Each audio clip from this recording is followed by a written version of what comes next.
पंजाब के किसानों का आंदोलन अभी भी जारी है। 7 दिन से शंभू बॉर्डर पर तैनात किसान दिल्ली कूच पर अड़े हैं। शंभू बॉर्डर पर किसानों की प्रेस वार्ता में किसान नेता जगजीत सिंह डल्लेवाल ने कहा कि दोनों मंचों की चर्चा के बाद ये तय हुआ कि विश्लेषण करें तो सरकार के प्रस्ताव में कुछ भी नजर नहीं आ रहा। ये किसानों के पक्ष में नहीं है, हम इसे खारिज करते हैं। को सत श्री अकाल, वाहिगुरू जी का खालसा, वाहिगुरू जी की फतेह। आप सबको बड़ी इंतजार थी कि प्रपोजल आई है, उसके ऊपर क्या किया है, क्या उसके बारे में कुछ तरह तरह के विचार चल रहे थे। कोई कुछ बोल रहा था, कोई कुछ बोल रहा था, लेकिन ये दोनों फोरमों की अब चर्चा होने के बाद ये फैसला लिया गया है कि जो सरकार ने प्रपोजल दिया है उस प्रपोजल की अगर उसे नाप तोल किया जाए तो उसमें कुछ नजर नहीं आ रहा। अगर इसको ध्यान से देखेंगे तो माननीय मंत्री जी कल ये बता रहे थे कि सरकार अगर एमएसपी की गारंटी दालों के ऊपर देती है तो हमारा 1.5 लाख करोड़ रुपया हमारी जेब से खर्च होगा, हमारे बजट के ऊपर वेट पड़ेगा। और इसी के बराबर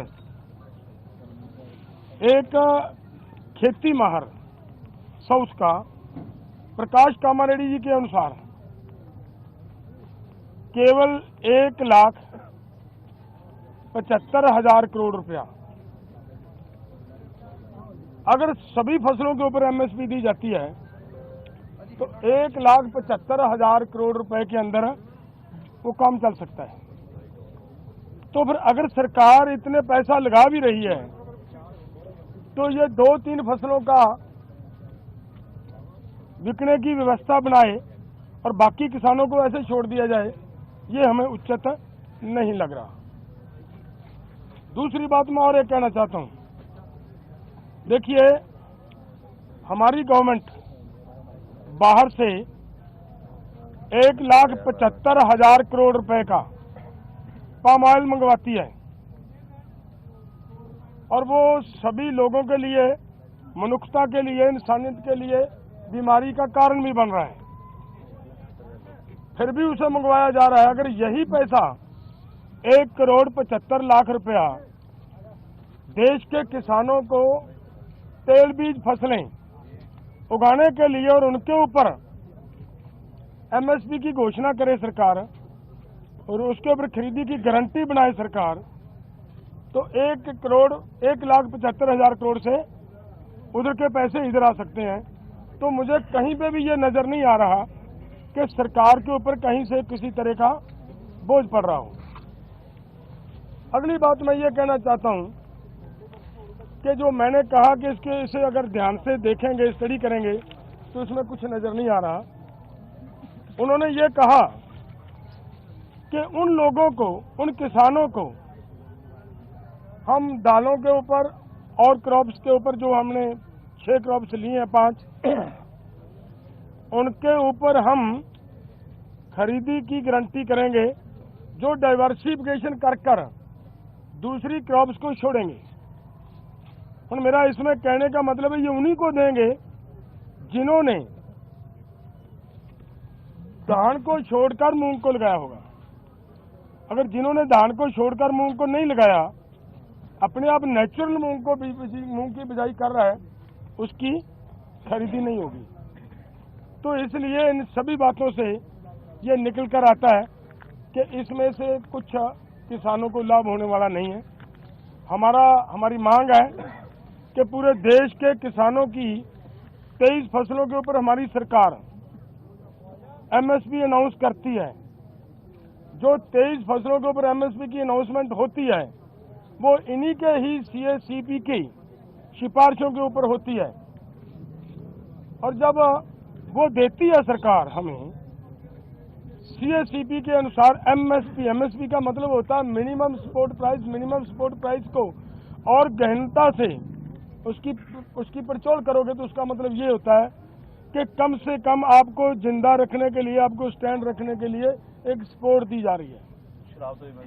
आपके लिए कोई भी उसमें इनकम देने वाली चीज कोई नहीं है उसमें, और वो भी देते हैं जब, और उसके ऊपर भी सारी फसलों की अगर हम ये मांगते हैं कि जितनी आप कम से कम भी दे रहे हो भाई, उतनी तो बिक जाए हमारी, उस रेट पे तो बिक जाए, और उसके लिए भी वो गारंटी का कानून ना दें, तो इसका मतलब देश का किसान इसी तरह लूटता जा रहे, तो वो हमें स्वीकार नहीं है। इसलिए इन सभी तथ्यों के हिसाब से हम दोनों फोरमों ने आज बैठकर चर्चा करने के बाद ये फैसला लिया है कि ये जो प्रपोजल आई है, ये प्रपोजल किसानों के पक्ष की नहीं है, किसानों के हित की नहीं है, और इसके अनुसार हम इस प्रपोजल को रद्द करते हैं।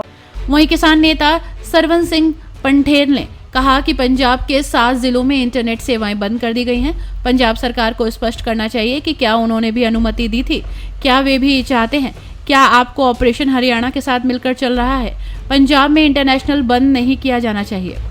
मुझे नहीं लगता कि केंद्र के पास राज्य सरकार से पूछे बिना इंटरनेट बंद करने का कोई अधिकार है।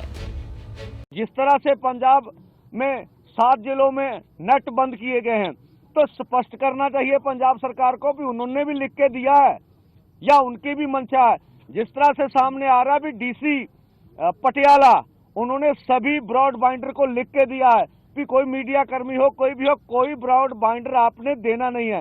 तो वैसे कमर्शियल यूज के लिए जो नेट होता है उसके ऊपर कभी भी कोई पाबंदी नहीं होती। हम पंजाब सरकार से भी स्पष्ट करेंगे, आपके डीसी ने केंद्र पे कहने पे ऊपर लिख कर दिया है अथवा या पंजाब सरकार का निर्णय, अभी तक पंजाब सरकार ने स्पष्टता नहीं किया है कि ये जो पुल है अगर ये पंजाब में आ रहा है तो आप इसका विरोध क्यों नहीं करते। आप बोलते हम लीगल नक्शा लेंगे, तो ले लीजिए, या आपका ऑपरेशन हरियाणा के साथ मिलकर चल रहा है, स्पष्ट तो कीजिए भी क्या हो रहा है। तो हम पंजाब सरकार से भी मांग करेंगे, जो हमने बातें उठाई उनको स्पष्ट कर दीजिए ये बात क्या है, किस तरह की है। तो ये तरह की बातें हैं, पंजाब में नेट बंद नहीं होना चाहिए।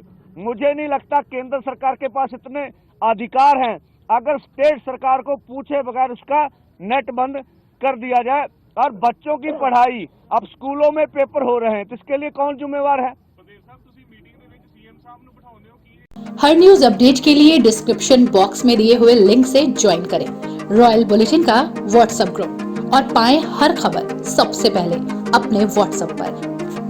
अपने आसपास की खबरों के लिए सब्सक्राइब करें रॉयल बुलेटिन और इस वीडियो पर कमेंट के जरिए अपनी राय देना ना भूलें।